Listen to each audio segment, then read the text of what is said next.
उस मुद्दे पे बात करना चाहती हूं जिसकी बात करते करते कभी कभी रूह कांप जाती है, कभी कभी गला रूंध जाता है। लेकिन अखबार उठाओ और बिहार से रक्त रंजन की तस्वीर ना आए, यह हो नहीं सकता है। 2025 का यह वर्ष है। आजादी के 7 दशकों से ज्यादा बीत चुके हैं और आज भी दिन दहाड़े हत्याओं का सिलसिला बिहार में जारी है। असलियत यह है कि बिहार की हत्याओं से यह देश दहला हुआ है। और बिहार में न सिर्फ कारोबारियों की, जिस पर अभी मैं विस्तृत चर्चा करूंगी, लेकिन जो महिलाओं के साथ हो रहा है। मैं बोल नहीं सकती हूं कि जब मैंने मुजफ्फरपुर की उस खबर का पढ़ा जहां पर 20 चाकू एक बेटी को मारे गए और वो 8 घंटे तक अस्पताल के बाहर पटना में इंतजार करती रही इलाज का और उसने दम तोड़ दिया, क्या बीती होगी इस देश की आधी आबादी पर। क्या यह देश महिलाओं का नहीं है? क्या यह देश आपकी बेटियों का, आपकी बहनों का, आपके घर की महिलाओं का नहीं है? क्या यह प्रदेश सिर्फ और सिर्फ गुंडा राज में आगे रहेगा? लेकिन मैं सिलसिलेवार तरीके से कुछ घटनाओं का जिक्र इसलिए करना चाहती हूं क्योंकि यह एक पिक्चर दिखा रहा है बिहार की। यह दिखा रहा है बिहार में दिन दहाड़े क्या हो रहा है। न बच्चे सुरक्षित है, न महिलाएं सुरक्षित है और न कारोबारी सुरक्षित है। हम इस मंच से कई बार बेरोजगारी पर, पलायन पर आवाज उठा चुके हैं। कौन करेगा आखिर निवेश?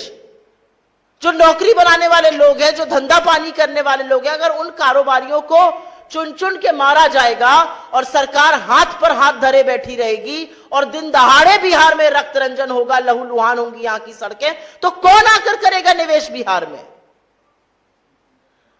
कल की खबर, बालू के कारोबारी रमाकांत यादव जी, उनके घर पर उनकी गोली मारकर हत्या कर दी गई। इसके पहले उनकी भाई की हत्या कर दी गई थी। गोपाल खेमका जी, इस केस ने दुनिया भर में यह तस्वीर पहुंचाई है कि बिहार में कानून व्यवस्था पूरी तरह से दम तोड़ चुकी है। मगध अस्पताल के मालिक, जिस तरह से उनकी गोली मारकर हत्या हुई और उससे पहले उनके बेटे की हुई थी। अंजनी सिंह जी, पटना के जमीनी कारोबारी, उनकी जिस तरह से रात में बदमाशों ने गोली मार के हत्या कर दी और हाईटेक हथियार लेकर अपराधी चल रहे हैं। कोई चेक करने वाला नहीं है बिहार में। कहां से आ रहे हैं अपराध? कौन सप्लाई कर रहा है? बिहार के हर व्यक्ति को लाइन में लगा दिया है। अपना प्रमाण पत्र दिखाओ, अपनी पहचान दिखाओ, अपनी नागरिकता सिद्ध करो। लेकिन अपराधी बेधड़क है, अपराधी बेखौफ है। अपराधियों के पास हथियार कहां से आ रहे हैं यह पता ही नहीं है। रजी अहमद उर्फ नन्नू मियां, मालेगांव के रहने वाले जमीन कारोबारी, उनकी हत्या। विनय गुप्ता जी, किराना व्यवसायी, नवगछिया बाजार में उनकी गोली मारकर हत्या। रमेश चंद्रा जी, मार्च में मुजफ्फरपुर में मिट्टी के कारोबारी, उनकी गोली मारकर हत्या कर दी गई। संजय अग्रवाल जी, नामी ज्वेलर थे, उनकी दर्दनाक मौत हुई क्योंकि गोलियों से उनको भून दिया गया था। सुरभि, जो एशिया अस्पताल की संचालिका थी, उनके चेंबर में घुसकर उनको गोली मारी गई।